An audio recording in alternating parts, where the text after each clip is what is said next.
தற்போதைய அண்மை தகவலை பார்த்துக் கொண்டிருக்கிறோம். சேலம் மாநகர் கோரிமேட்டில் மின்மாற்றி வெடித்து சிதறி பயங்கர தீ விபத்து ஏற்பட்டிருக்கிறது. அது குறித்தான காட்சிகளை நாம் பார்த்துக் கொண்டிருக்கிறோம். விவரங்களை செய்தியாளர் சிலம்பரசன் வழங்க நாம் கேட்கலாம். சிலம்பரசன், இந்த விபத்து எப்படி நிகழ்ந்தது? வணக்கம்.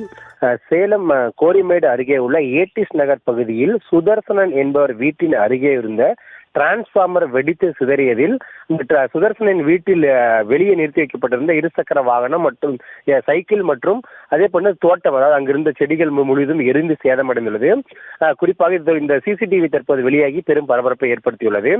சேலம் கோரிமேடு அருகே உள்ள ஏடிஸ் நகர் பகுதியில் அந்த மின்மாற்றி டிரான்ஸ்பார் ஆனது அங்கு இருக்கிறது. இது மாலை 3 மணி அளவில் வெடித்து சிதறி சுதர்சனின் வீட்டின் காம்பவுண்டிற்குள் நிறுத்தி வைத்திருந்த இருசக்கர சைக்கிள் மற்றும் அதே போன்று அங்கிருந்த தோட்டமான முழுவதுமாக எரிந்து தீப்பற்றியது. இதனைத் தொடர்ந்து வீட்டினுள் திடீரென வெளியே வந்து சுதர்சன் மற்றும் அவருடைய குடும்பத்தினர் உடனே அந்த தீயை தண்ணீர் ஊற்றி கட்டுப்படுத்தினர். மேலும் இருந்தபோதும் அந்த இருசக்கர வாகனம் மற்றும் இந்த தோட்டம் முழுமையாக எரிந்தது.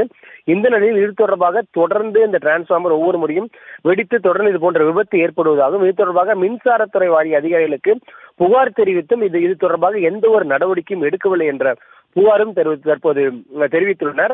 தற்போது இந்த டிரான்ஸ்பார்மர் வெடித்து இந்த தீ பரவிய சிசிடிவி வெளியாகி பெரும் பரபரப்பை ஏற்படுத்தியுள்ளது. விவரங்களுக்கு நன்றி சிலம்பரசன்.